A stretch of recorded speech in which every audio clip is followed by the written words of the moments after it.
Welcome back, ladies and gentlemen, to Lounging with Lloyd. Here on this second segment, like I said before, I have my classmate here, Nick Federico, and welcome back to the show, Maxwell Struss. Yeah. Thank you for coming back. On this second half, we're going to be talking about, for one, we talked about last week, Final Four, National Championship just passed Monday, Virginia versus Texas Tech. Hey guys, I'm just going to say Virginia has been getting by through a lot of controversial calls for the past few weeks. That's for sure. With the traveling, supposedly, as well as the being called on a foul shot for a three-pointer, basically for the game winner. I feel like you shouldn't call that in that moment. But we're going to just get to the championship, Virginia against Texas Tech. For Virginia, Hunter, he had 27 points, 9 rebounds, and only missed 1 3 out of the 4 or 5 shooting, as well as Guy. He had 24 points and 3 rebounds. And Jarrett Culver, 15 points, 2 steals, and 9 rebounds. I mean, he was around his season average. Averages about 14, 15, but obviously in the national championship, you got to put up more. So what's your take on the national championship?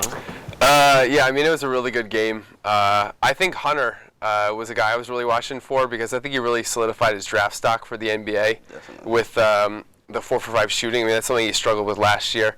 Obviously, Jerome and Guy were good, but they're pretty much they're good every game for Virginia, so they can rely on them. For Culver, yeah, there were a couple games, especially in the Final Four and the national championship, where he started slow. But I really think you could see his talent because he was pretty much the only guy in Texas Tech that could go one-on-one and get his own shot. But yeah, it was a great game. When you have 3 guys on Virginia that score in double figures, it's hard. They're a hard team to beat. But this matchup, Texas Tech Virginia, wasn't the sexiest matchup, you could say, that everybody wanted. Everybody wanted Duke, North Carolina. The Zion thing. Everybody wanted that. But to say the least, I watched the game. Obviously, it was an entertaining game. It's more. I think it's one of the more memorable national championship games we've had in recent years. Even the one over with Villanova with the buzzer beater? That's up there. The Duke Butler one in 2010 when Gordon Hayward missed the half-court shot was up there. Yeah, I think, like you said, the draft stock went up, I think.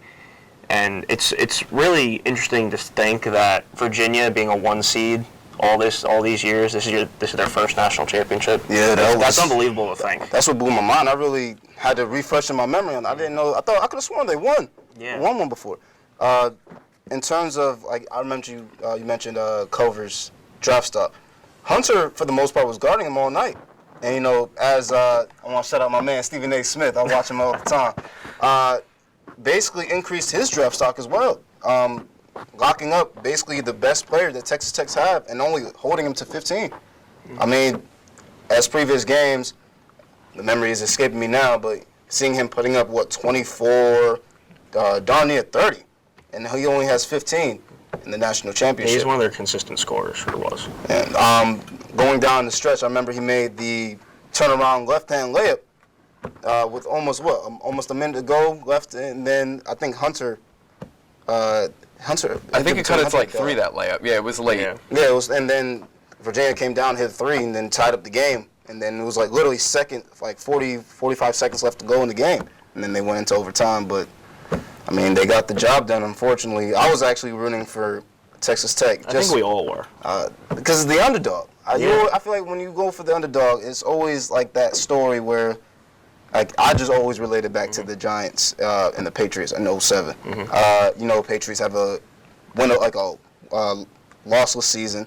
They didn't lose any games, and then they go into the Super Bowl, perfect season, only 1 game out of it, and then here comes Eli Manning, and basically gets the job done. So even though the whole David Tyree, miracles happen in strange places. So that's just I just always root for the underdog. That's just who I am. And the thing about Texas Tech is that not a lot of people. They didn't get a lot of national attention.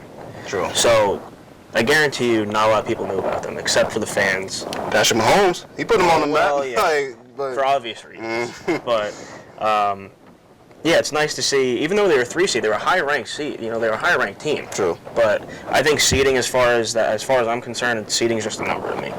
It's obviously been shown. Last year, UMBC, 16 seed, beating Virginia last year. But Virginia now avenges that loss. They can get the monkey off their back. They have their first national title. So. Yeah, I mean, going with what you said, I think they're both the great stories about the UMBC loss last year for Virginia and then coming all the way back and avenging that and winning the national championship. And I think for Texas Tech, I think they wanted to have an underdog chip on their shoulder. They were picked to finish 9th out of 10 in the Big 12 in the preseason, and they pretty much just said, forget everyone else. We know what we have here, even though they lost, I think it was about 4 starters.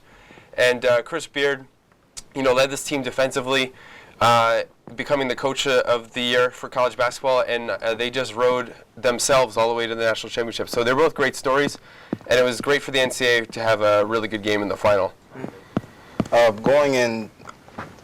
Transferring over to the NBA, last night,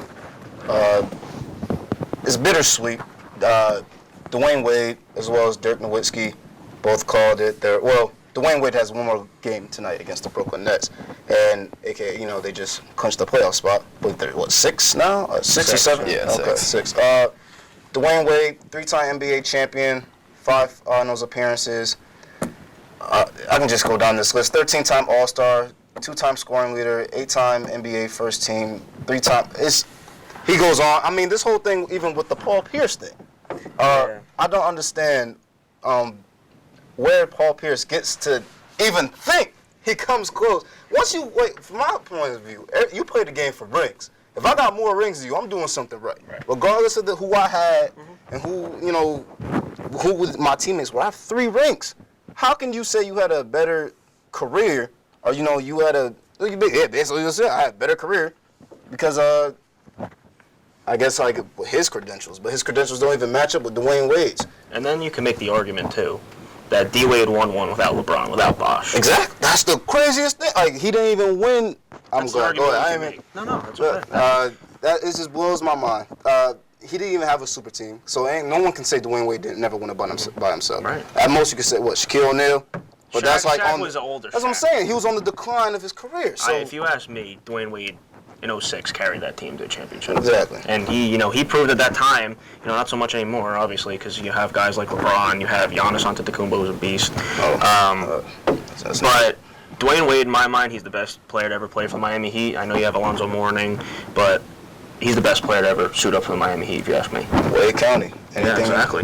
Yeah, I was going to say what he said. 2006 for me puts Wade ahead of Paul Pierce. Absolutely. Because he led, obviously in 2008 it was a great run from Boston, but they really did it with the 4 major players on that team.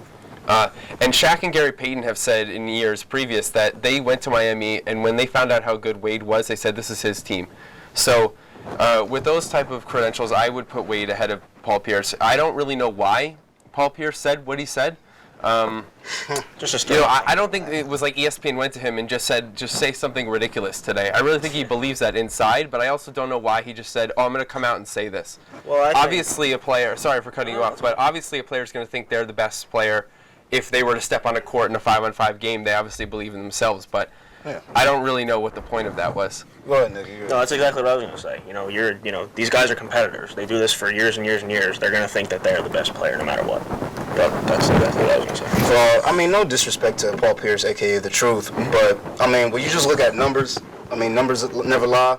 At the end of the day, I feel it's all about the chips. If I got more chips than you, there's really not much you can really tell me. Absolutely. Also, like I said, Dirk Nowitzki, 14-time All-Star, NBA champion, Finals MVP, also MVP Finals. Oh gosh, I can't even talk today. MVP happens to the best of us. Finals 2010-2011 season, and spent 21 seasons with the same team. Funny how we were mentioning Wade. They won it that Dallas and Miami Heat series. That was 2011, I think. 2011, yeah. One of the worst, we could say, performances from LeBron, but that's always going to be down history. But Dirk Nowitzki, probably doesn't have the amount of chips that Dwayne Wade has, but definitely was a very impactful player for his team. And not too long ago, Dwayne Wade even came out and said, Dirk, from that finals, it made him the player who he was for those continuing years after the 2010-2011 finals. I think we can all agree here that he's probably the best European player to ever play, correct? Yeah. Okay. And, just gotta get that out there. Yeah. Oh, yeah. There are good European players in the league right now. Definitely. Luka Doncic is nuts. Yeah, He's absolutely crazy. Definitely Rookie of the Year in my vote. I know everybody wants to say Trae Young. He's having a good season, but not like. He's got a good shot. That's what Yeah. Steph Curry type range, I guess. But nobody ever looks at the summer league. He was when he first came out, he was not. A little bit of a slow start. Yeah, I mean, he hit the rookie wall early. But staying on Dirk, hopefully he can mentor and show Porzingis some kind of, they bring in another Euro player there. So, hopefully Dirk can come give him some pointers before, he leaves the team, if he hasn't already. Also, I want to transfer it onto the NFL. I don't know if you guys, I know it's probably last news, but Antonio Brown, the whole Juju Smith-Schuster Instagram post, I feel like Nick Wright on First Things First said it first. Antonio Brown is acting like a crazy man. He leaves Pittsburgh.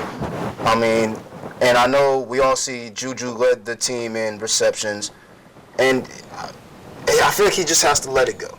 You get your contract, you get your new start, you get a fresh start, you get a quarterback that you can get along with, because he's been continuously saying how bad Big Ben was a bad teammate to him and calling him out. But what do you guys feel? Do you feel like he's just being dramatic? Have you guys even did you guys see the DM from Juju? I just think it's immaturity.